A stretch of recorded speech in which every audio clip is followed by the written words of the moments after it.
Bonjour à vous les artisans 2.0, je suis ravi de vous retrouver pour cette nouvelle vidéo dans laquelle nous allons parler d'un élément important lorsque l'on crée son activité en ligne, lorsque l'on se lance en ligne. Alors avant de commencer, je vais me présenter. Pour ceux qui ne me connaissent pas, je suis Cédric, le créateur du blog Artisan 2.0. C'est un blog sur lequel je donne des conseils simples et concrets pour développer son activité en ligne. Alors voilà. Aujourd'hui, nous allons parler d'un élément, donc je disais tout à l'heure, qui est important lorsque l'on se lance. Cet élément, c'est quoi? C'est le choix du nom de votre entreprise ou le choix du nom de votre marque. Alors, pourquoi je vous en parle? C'est parce que dans le cadre du défi que je me suis lancé, un défi dans lequel je me laisse 30 jours pour créer une activité rentable sur Internet, donc il a fallu que je passe par cette phase-là qui est donc trouver un nom pour son activité, pour son entreprise. Alors, dans le cadre de ce défi, je suis épaulé par Julie, qui est mon associée pour la création de cette nouvelle activité. Et donc, on a réfléchi avec Julie pour trouver un nom de marque qui soit en adéquation avec notre activité. Et c'est vrai que ça n'a pas été une phase qui est simple, puisque finalement, on s'est beaucoup creusé la tête, on a beaucoup réfléchi pour trouver le nom parfait. Alors, je vais vous expliquer comment on a procédé et je vais vous donner 4 recommandations qu'on en a suivies pour trouver le nom parfait. Alors, la première des 4 recommandations, c'est de trouver un nom qui soit court.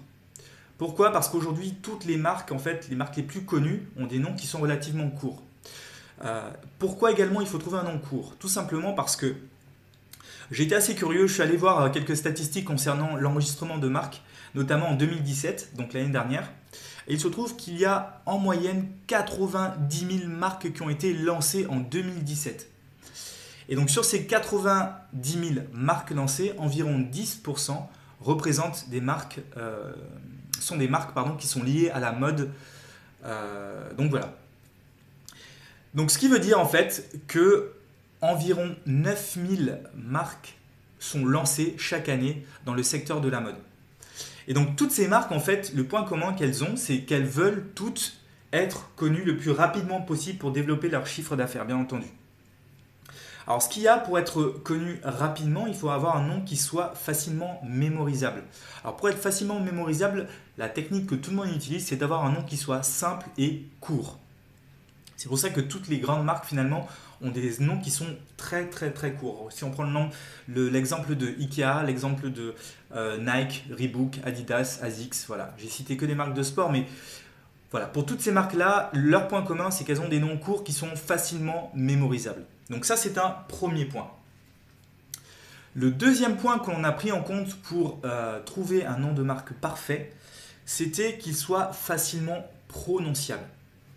Alors, je vais vous dire une chose. Vous n'êtes pas dans une partie de Scrabble. Rien ne sert de caser le maximum de noms compliqués parce que votre nom va être trop difficile à prononcer. Et s'il est trop difficile à prononcer, eh bien finalement les gens vont avoir du mal à le retenir et les gens vont avoir du mal à en parler autour d'eux. C'est assez simple. Imaginez-vous parler de votre marque, parler de votre produit à un ami à vous. Et à la fin de la conversation, cet ami se dit eh tiens, c'est vraiment une marque qui a l'air intéressante, qui a l'air hyper innovante, je vais en parler à des amis. Et au moment de parler de votre marque à ses amis, eh bien, cette personne n'arrive plus à la prononcer. Et pour éviter ça, pour avoir une marque qui bénéficie d'un bouche à oreille efficace, il faut que finalement votre marque soit simple à prononcer et que le nom soit court, encore une fois. Alors ça, c'est les 2 premiers éléments. Le troisième élément qui me paraît important également, c'est que votre marque doit être pratique à utiliser pour le web. Alors, quand je dis pratique à utiliser pour le web, c'est quoi? En fait, je veux dire par là que votre marque doit déjà, dans un premier temps, être disponible sur le web. Parce que si vous trouvez un nom de marque qui est idéal et que finalement vous souhaitez acheter le nom de domaine de cette marque-là, ouvrir une page Facebook pour cette marque, ouvrir un compte Twitter, un compte Pinterest, un compte Instagram, et que finalement vous vous rendez compte que c'est pas possible parce que le nom est déjà pris, le nom de domaine est déjà pris sur Instagram, sur Pinterest et autres, le nom n'est plus disponible, et bien finalement vous vous retrouvez un peu démuni parce que vous n'aurez pas d'autre choix, soit de garder le nom si vous l'avez déjà adopté, soit de le changer pour un autre nom, ou soit de le compléter avec un élément qui fera la différence en fait sur Internet. Donc Pour ça, il faut bien faire attention de choisir un nom qui sera disponible sur Internet pour ne pas avoir à refaire tout le processus. Et le dernier élément que je trouve vraiment très important, c'est de surtout choisir un nom qui a une histoire, qui évoque quelque chose. Parce que je vous donne un exemple. J'ai connu en fait quelqu'un qui a voulu lancer sa marque et qui n'avait pas du tout d'idée de nom. Alors ce que cette personne a fait, c'est qu'elle a pris plein de bribes de mots qu'elle a assemblées et ça a fait en fait le nom de son entreprise, le nom de sa marque.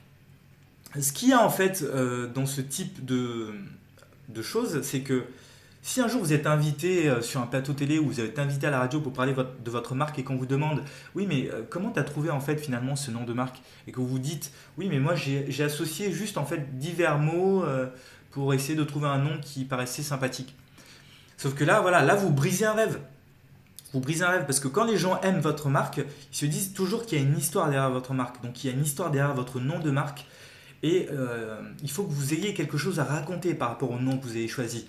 Si ce nom n'évoque rien du tout, finalement, c'est assez dommage parce que votre marque ne va pas forcément avoir l'impact que vous souhaitez qu'elle ait auprès des gens qui vont devenir clients de celle-ci. Donc voilà, pour que votre marque ait une histoire forte, il faut que le nom évoque quelque chose, que vous ayez quelque chose à raconter. Et ça fait partie des éléments importants qu'il faut prendre en compte impérativement. Alors voilà pour ce qui est des 4 éléments qu'on a pris en compte, Julie et moi, pour le choix de notre marque. Donc voilà, je vous dévoilerai bientôt quel est le nom qu'on a choisi. Et vous nous direz du coup si ce nom vous plaît ou pas. Et je vous dirai aussi comment on a choisi le nom, par rapport à quoi, sur quoi on s'est basé, etc. etc. Donc voilà pour ce qui est des 4 éléments que je conseille en fait pour choisir le nom de marque parfait.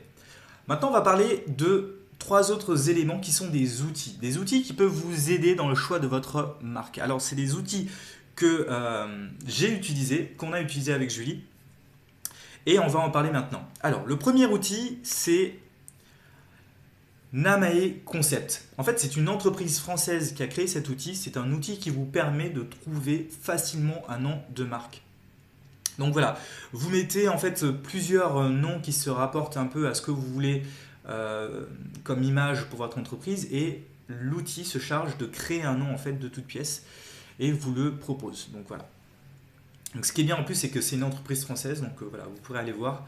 Je vous mettrai les liens, tous les liens en bas de la vidéo pour que vous puissiez avoir accès rapidement et simplement au site en question. Ensuite, le deuxième outil que j'ai utilisé et que j'ai pas mal aimé s'appelle Panabi. Je vous mettrai également un lien.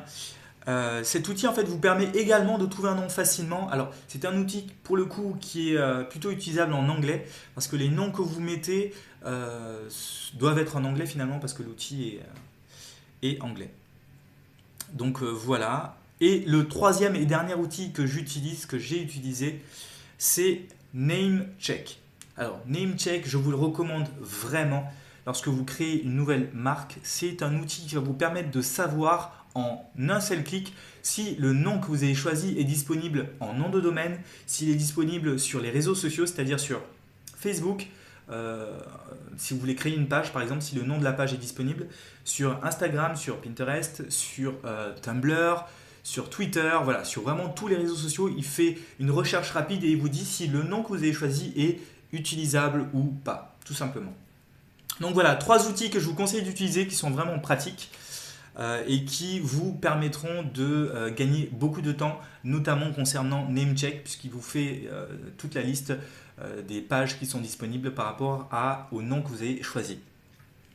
Alors voilà, effectivement, c'était une petite vidéo pour vous présenter rapidement comment trouver un nom de marque parfait, pour vous expliquer aussi où on en est dans la création de notre activité. Alors le nom a été déjà trouvé, du coup on est à l'étape suivante, donc ça sera, je vais vous en parler dans une prochaine vidéo.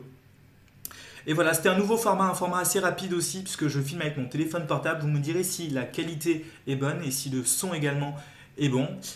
Du coup, je vais essayer de filmer comme ça assez régulièrement pour que vous puissiez avoir des vidéos au moins tous les 2 voire 3 jours, comme j'ai dit dans la précédente vidéo. Donc voilà, j'aimerais bien avoir votre retour sur ce nouveau format, votre retour sur comment vous avez fait pour choisir le nom de votre activité. Donc n'hésitez pas à me laisser dans les commentaires, à me dire ce que vous en pensez. Et n'hésitez pas également à vous abonner à la chaîne si vous n'êtes pas encore abonné. Tout simplement pourquoi? Parce que je vais détailler vraiment tout le processus de la création de notre activité. Si vous ne voulez rater aucune vidéo, c'est maintenant qu'il faut s'inscrire pour pouvoir être informé à chaque fois de la sortie d'une nouvelle vidéo. Voilà, en tout cas, je vous remercie d'être aussi nombreux et nombreuses à me suivre dans ce défi. Voilà, j'essaierai de faire le maximum pour vous apporter le plus de valeur possible. Et donc, n'hésitez pas à me dire dans les commentaires ce que vous souhaitez également avoir comme vidéo par la suite concernant ce défi. Donc, j'essaierai de m'adapter. Voilà, merci à vous, merci de me suivre, merci de vous abonner si vous souhaitez suivre ce défi. Et je vous dis donc à bientôt et à la prochaine pour une prochaine vidéo. À plus tard. Ciao.